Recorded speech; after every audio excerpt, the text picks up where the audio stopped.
Harper Quinn's heel snapped just as she was crossing the crowded street. The sharp crack echoed painfully. Then everything went silent for half a second. Harper looked down. The strap dangled mockingly. She gasped, eyes darting to the flashing digital board across the street. 8:42 a.m. 18 minutes left until the interview she'd been waiting 2 months for. Without a second thought, Harper bent down, tore off her shoes, tossed them into a nearby trash bin, and ran, barefoot, through the scorching summer heat. With every step, the pavement burned and scraped her skin raw. But she didn't stop. She just kept thinking, if I stop now, my life stops too. Harper clutched the crumpled folder against her chest as she sprinted down the street. Sweat mixed with dust. Her hair clung to the back of her neck. Car horns blared, people stared. A newspaper vendor shouted after her, "Hey, miss, lose your shoes?" She didn't answer. Didn't have the breath to. Just 30 minutes earlier, Harper had been standing in the tiny kitchen of her old apartment. On the table lay a pile of unpaid bills, a half-empty bottle of cough medicine, and from the bedroom came her mother's raspy cough. She'd just lost her job at the diner, for being late again. Third time, because she had to take her mother to the hospital. Then, right in the middle of her despair, an email popped up. Aurelian Dynamics invites you to interview for the position of executive assistant. A chance so rare she thought it was spam. But that email was the only ray of light piercing through her gray days. Now that ray of light was on the other side of the city. And she was running toward it, barefoot. She raced through the park, past rows of coffee shops, her heart pounding like a battle drum. Every step echoed the same words in her head. Don't stop. Don't ever stop. Then suddenly, crash. Harper slammed straight into a man at the corner of the square. The impact sent her folder flying, papers scattered into the air like a startled flock of birds. Do you even watch where you're going? The man's voice was cold, sharp as steel. Dazed, Harper dropped to her knees, scrambling to gather the papers. The man in front of her looked to be in his mid-30s, dressed in a dark gray suit, a gleaming watch on his wrist, and a face that carried the calm authority of someone used to being obeyed. Panting and irritated, she shot back. Sorry, but maybe you could help instead of just criticizing? He raised an eyebrow, completely composed. You're the one running in the middle of the street. I'm just walking where I'm supposed to. Harper grabbed the last sheet of paper, her heart pounding hard. Do you have any idea what it's like to be late to an interview by just 1 minute? To lose the only chance you've got? The man's eyes flicked down to her dusty bare feet. A flash of something crossed his face. Surprise? Pity? It was hard to tell. Then he replied, his tone still icy. People who plan ahead don't have to run. The words hit her pride like a slap. Harper tightened her grip on the folder and said quietly, Thanks for the lesson, but maybe today, running is the only thing I can do. She slipped past him and kept going. He stood there, watching her, his gaze long, unreadable. When Harper finally reached the glass tower of Aurelian Dynamics, the clock read 8:59. The security guard looked her up and down, suspicion all over his face. Interview for executive assistant, she panted, holding out the invitation letter. The guard hesitated for a few seconds, then scanned his badge and let her through. Harper stepped barefoot onto the icy marble floor, every step a mix of pain and embarrassment. When the elevator doors slid open, a gust of cold air from the hallway rushed over her, sending a shiver down her spine. She straightened her hair, took a deep breath, and stepped into the most unfamiliar place she had ever set foot in. The Aurelian Dynamics building gleamed like a massive block of glass. Everything reflected light, the white stone floors, the glass walls, even the polished shoes of the people walking by. Harper felt like a speck of dust in this world. She passed the reception desk, feeling curious eyes follow her. Though she tried to keep her composure, she couldn't ignore the gray dust on her bare feet or the dark sweat marks spreading across her shoulders. She wanted to disappear, but then she reminded herself, No, I made it this far, I have to keep going. The waiting room was on the top floor. When the doors opened, Harper felt as if she'd stepped into another world. Long brown leather chairs, gleaming glass tables, fresh flowers arranged in minimalist style. On the wall, a large screen played the company's introduction video, filled with images of young, successful professionals, confident smiles, and elegant handshakes at fancy conferences. About 30 candidates were already seated there. Everyone looked perfectly put together. Crisp shirts, polished shoes, flawless posture. Harper recognized a few familiar faces. People from prestigious schools, she'd only ever heard about on the news. She quietly slipped into a seat at the end of the row, clutching her wrinkled folder tightly to her chest. Around her, the conversations flowed smoothly, filled with words she'd only ever heard in TED Talks: leadership, management, vision. A blonde girl nearby glanced down at Harper's bare feet, then nudged her friend. Both of them stifled giggles behind their hands. Harper heard every sound, sharp as pins against her skin. Another person lifted their phone, pretending to text, but Harper caught the faint reflection of a camera lens aimed her way. Before she could react, the phone was lowered again, its owner suddenly busy, scrolling. She pulled her feet back, tucking them completely under the chair. The cracks around her toenails were bleeding slightly, sending small stings of pain with every heartbeat. But she bit her lip and endured it. There was only one thought in her mind: don't let them see you're weak. A staff member walked by and handed her a glass of water. Harper started to say thank you, but when she looked up, the woman quickly averted her eyes, as if afraid to be associated. Harper gave a faint, awkward smile, her hands trembling as she held the cold glass. In that moment, she suddenly felt like she was sitting in a room so perfect it had lost its soul. Everyone smiled, everyone talked, everyone tried to shine. And she only had the raw truth of her dusty feet and a heart beating too fast. A voice rang out. "Ladies and gentlemen, may I have your attention, please?" The door opened, and a middle-aged man in a light-colored suit stepped in. He was the head of human resources. The room instantly fell silent, leaving only the rhythmic sound of his leather shoes tapping against the floor. He smiled and spoke clearly. "Today's interview will be a little different.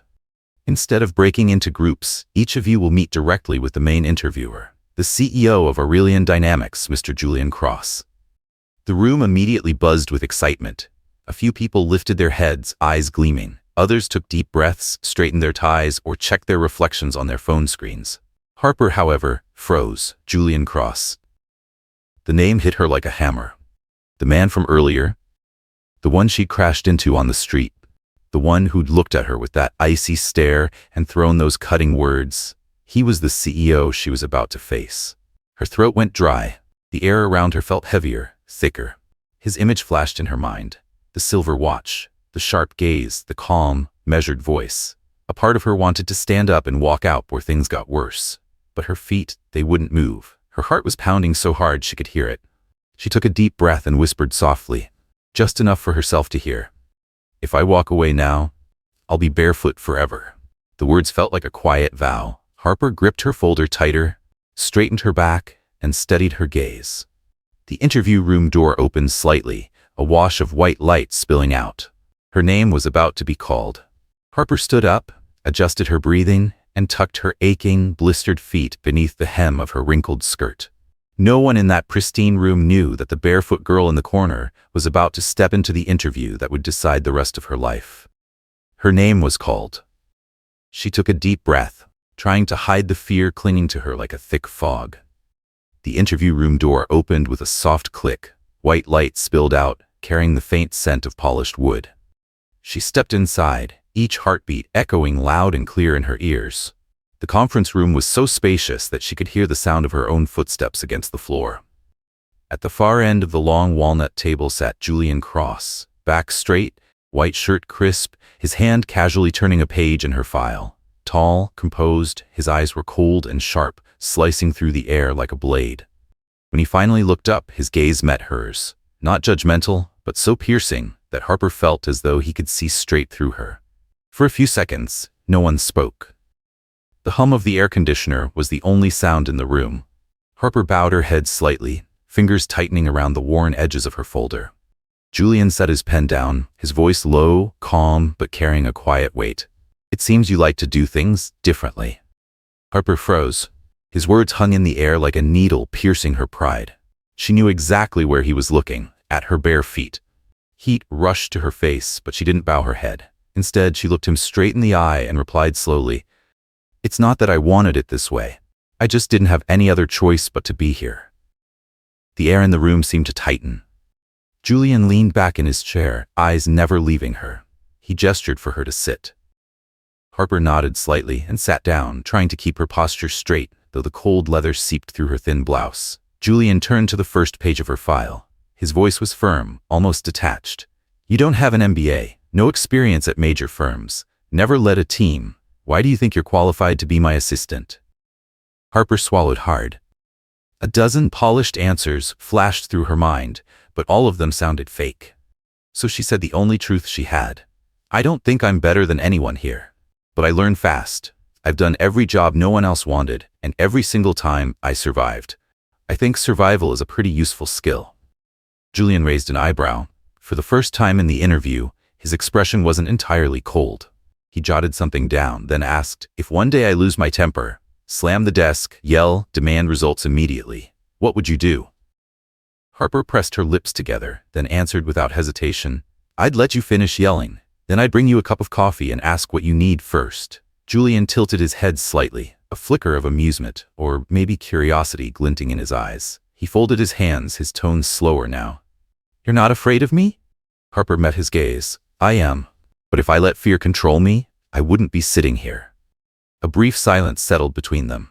Julian leaned back, fingers interlaced, studying her for a long moment, as if trying to decide whether she was being sincere or just performing.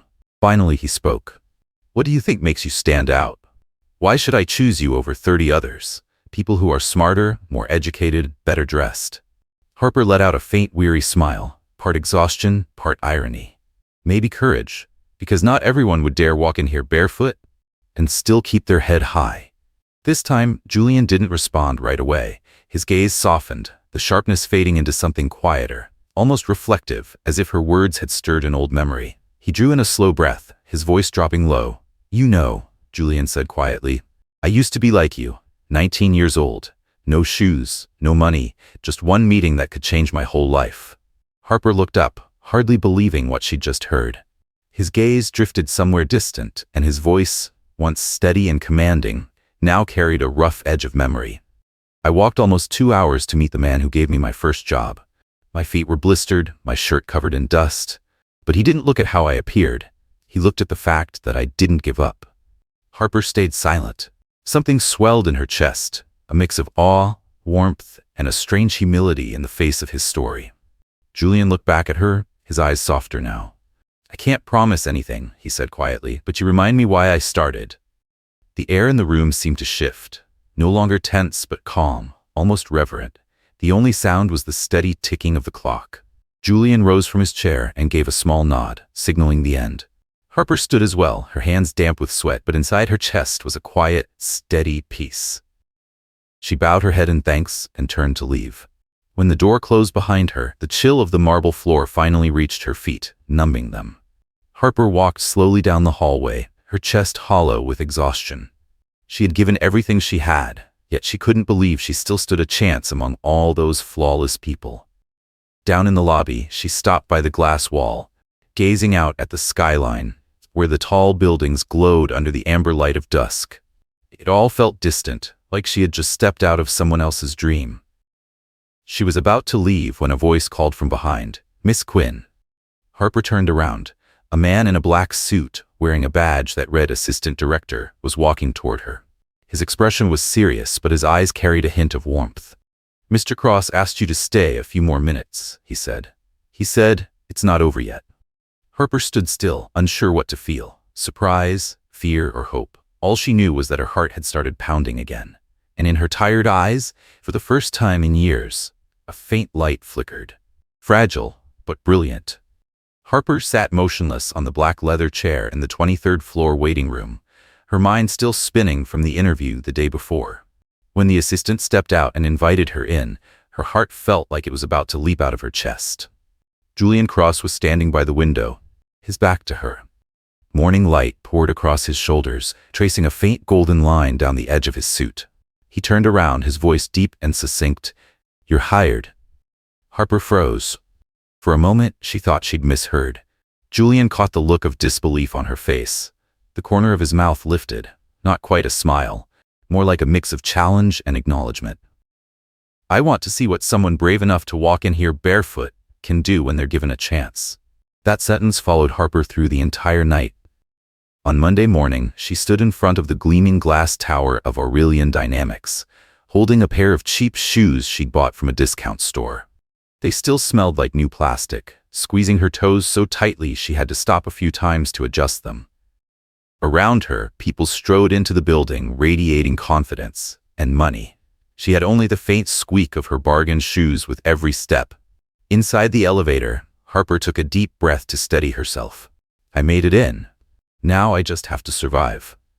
Her first day began with a wave of stares. As she walked past the open-plan desks of the executive division, conversations paused for half a second, then resumed in lower, guarded tones. A few people smirked.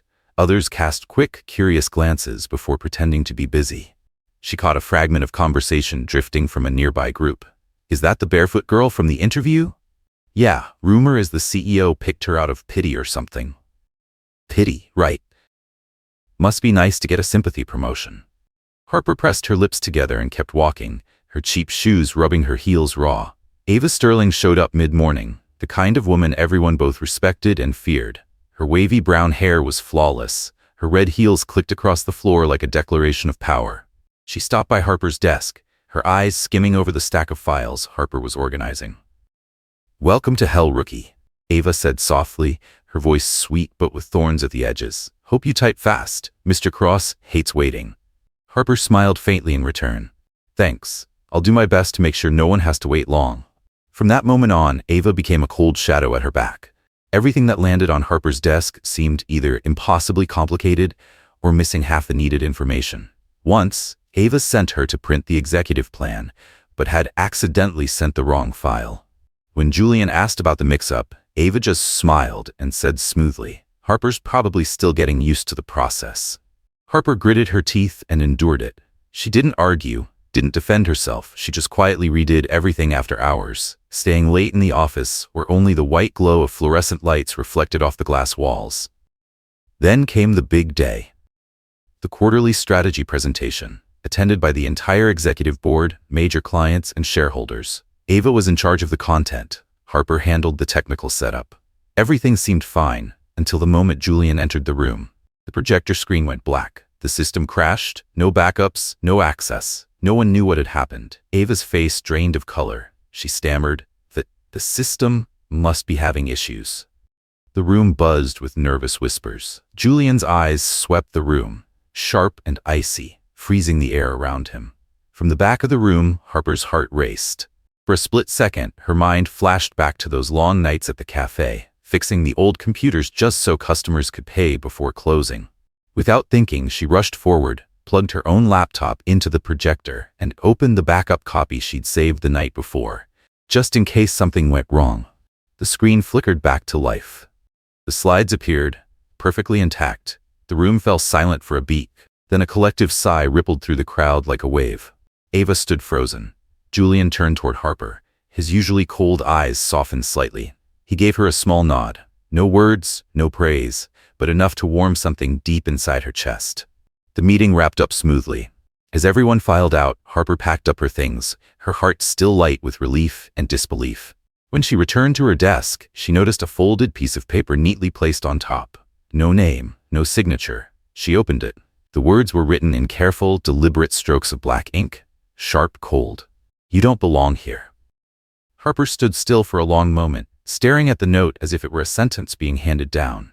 Faces flashed through her mind, the mocking smiles, the sidelong glances, and Ava's silent, spotless expression of innocence. Harper folded the note and slipped it into her drawer. Her hand trembled slightly, but her lips curved into a thin smile. Maybe they're right, she whispered. I don't belong here, but it seems they're afraid I might stay longer than they expected. That afternoon, as she left the office, her cheap shoes still squeaked with every step. But this time, Harper didn't feel embarrassed. Each sound reminded her, even if she had to walk through a storm, she would keep going. In the days following the presentation, the atmosphere inside Aurelian Dynamics grew heavier. Harper kept arriving early, leaving late, working twice as hard as anyone else. But something had shifted. The whispers of pity had quieted. Now, when people looked at her, their eyes carried something different.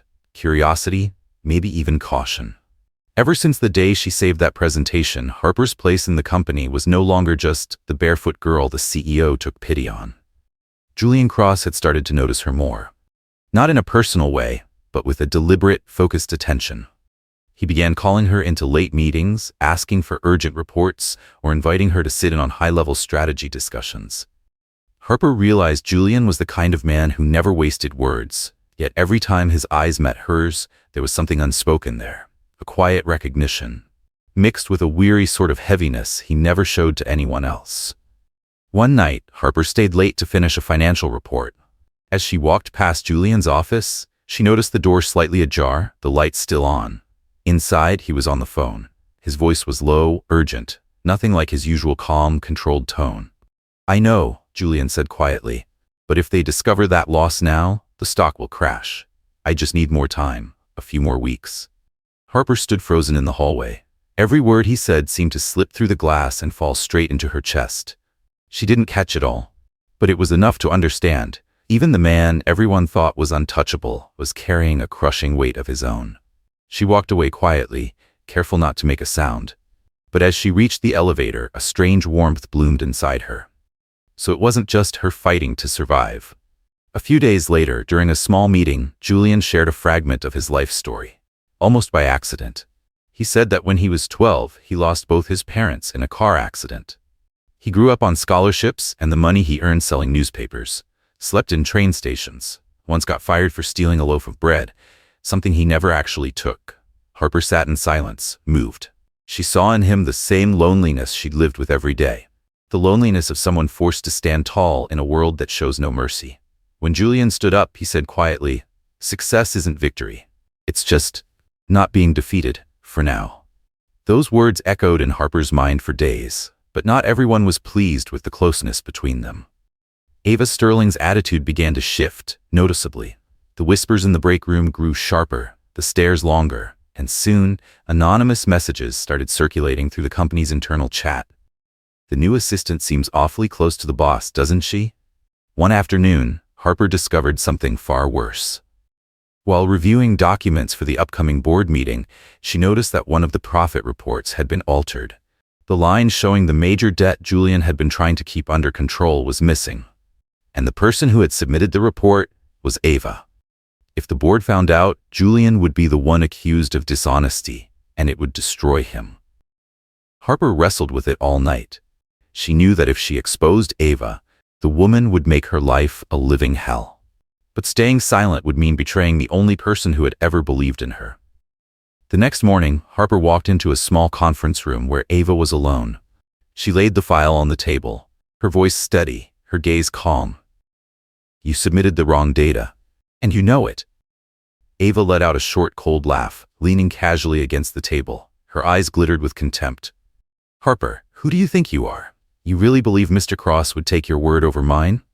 Harper stayed silent. Ava stepped closer, her voice dropping into a mocking whisper. Those barefoot steps might have climbed high, but sooner or later, rocks fall. Harper met her gaze, steady and cold. "Maybe, but at least I don't need shoes to walk the right way." Ava froze for a split second, then gave a sharp, disdainful laugh before turning on her heel and walking out. Harper knew this fight was far from over. That night, she sent Julian the original data, the full, unedited report, along with proof that Ava had altered it. Her email contained only one line: "I can't stay silent when I see what's wrong." By morning, the storm hit faster than she could have imagined. Ava struck back. She spread rumors that Harper had illegally accessed the company system, that she'd stolen internal data to sabotage a coworker. The story spread like wildfire through Aurelian dynamics in a matter of hours. Harper was summoned to Julian's office. He stood beside his desk, his usual composure replaced with something heavier, warier. "I have to suspend you until the investigation is complete," he said slowly. "I believe you, but I can't go against protocol." She nodded, forcing down the tightness in her throat. The door clicked shut behind her, a small, final sound that felt like the end of something.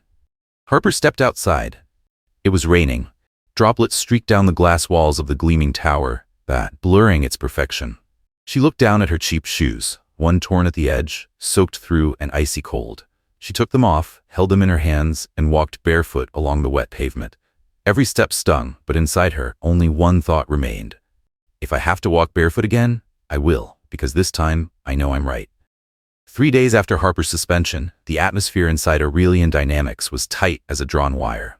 Rumors, glances, whispered conversations weaving through the hallways. But in the top-floor office of the glass tower, Julian Cross sat alone, eyes fixed on his laptop screen. He reread the reports, the system access logs, every number, every tiny trace, combing through them as if he were sifting through the very proof of his own integrity. And then the truth surfaced. The internal logs revealed that it was Ava Sterling who had used her manager-level access to alter the data, and then attached Harper's ID to the upload to frame her. Julian leaned back in his chair, eyes closed, his hand gripping the pen so tightly it trembled. A cold, controlled anger spread through his chest, not the kind that explodes, but the kind that burns quietly, dangerously. The next morning, he called an emergency meeting. Every senior executive was present. The air was thick, almost suffocating. Ava walked in with her usual confidence, red lipstick sharp, heels clicking in perfect rhythm. She cast Julian a quick, defiant glance. But when he placed a thick folder on the table and turned on the large screen, the room fell into instant silence. "This," Julian said slowly, his voice like a blade, "is the server access log from the night the report was submitted. The login ID does not belong to Harper Quinn, but to Ava Sterling." The screen lit up with the evidence, line after line of data, followed by footage from the security cameras. Ava at her desk, plugging in a USB drive, opening the financial file. There was no way out. Ava's face drained of color. Her lips trembled as she looked around the room, searching for an escape that didn't exist. Julian's voice hardened. "You didn't just compromise my integrity. You destroyed the reputation of an innocent person." A heavy silence filled the room. Then, with finality in his tone, he said, "Effective immediately, Ava Sterling is terminated." The sound of the folder snapping shut echoed through the room. Sharp, final. Ava quietly gathered her things, her eyes flicking toward Julian with a look of burning hatred.